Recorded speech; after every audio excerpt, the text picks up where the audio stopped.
नमस्कार, मैं हूं देवांजलि मोइत्रा। देश की सियासत में इन दिनों राफेल को लेकर घमासान मचा हुआ है। इस सौदे को लेकर बीजेपी और कांग्रेस आमने सामने हैं। कांग्रेस इस मुद्दे को लेकर इतनी आक्रामक है कि हर मंच से केंद्र सरकार पर निशाना साध रही है। पिछले दिनों वित्त मंत्री अरुण जेटली और कांग्रेस अध्यक्ष राहुल गांधी इस मुद्दे पर सोशल मीडिया पर भी भिड़ गए। जहां अरुण जेटली ने राहुल गांधी पर 7 बार झूठ बोलने का आरोप लगाते हुए उन पर 15 सवाल दाग दिए, तो वहीं राहुल गांधी ने उन्हें 24 घंटे में इस मुद्दे पर जेपीसी यानी जॉइंट पार्लियामेंट्री कमेटी बनाने का चैलेंज दे डाला। राहुल लगातार इस मुद्दे पर अब जेपीसी बनाने की मांग कर रहे हैं। जरूर सवाल पूछते हैं, जॉइंट पार्लियामेंट्री कमेटी बैठा के पूछते हैं, सब साफ हो जाएगा, सबको पता लग जाएगा राफेल में क्या हुआ। मुझे कोई इतराज नहीं है, कांग्रेस पार्टी को कोई इतराज नहीं है, किसी भी ऑपोजिशन पार्टी को इतराज नहीं है। हम सब मांग रहे हैं। 24 घंटे होने वाले हैं। अरुण जेटली जी ब्लॉग लिख रहे हैं, लंबे लंबे ब्लॉग लिख रहे हैं, मगर जॉइंट पार्लियामेंट्री कमेटी के बारे में अरुण जेटली जी ने कुछ नहीं बोला। अब मैं समझता हूं कि अरुण जेटली जी फंस गए हैं।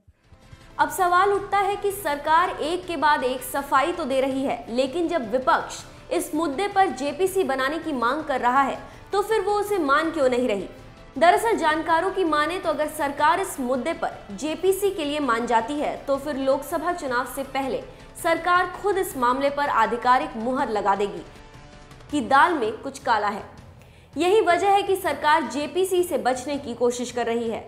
यही नहीं, अब तक जितनी भी बार किसी मुद्दे पर जेपीसी बनी है उसके बाद उस सरकार की वापसी नहीं हुई।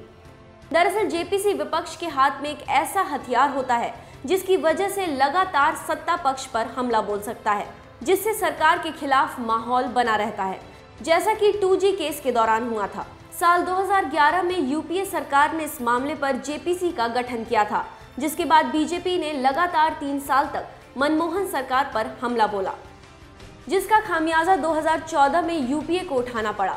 जेपीसी के इतिहास में अब तक Bofors, 2G, Harshad Mehta share market घोटाला, वीवीआईपी हेलीकॉप्टर घोटाला जैसे मुद्दों पर जेपीसी बनी है।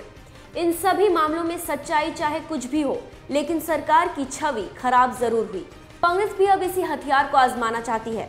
अगर राफेल पर बीजेपी जेपीसी के लिए राजी होती तो लोगों में ये संदेश देना आसान होगा कि बीजेपी के दामन में घोटाले का दाग है। यही नहीं, इसकी जांच के दौरान कई तथ्यों को लेकर विवाद होने का मौका मिलेगा। यही वजह है कि कांग्रेस लगातार राफेल पर जेपीसी की मांग कर रही है और सरकार इस पर कुछ बोलने को राजी नहीं।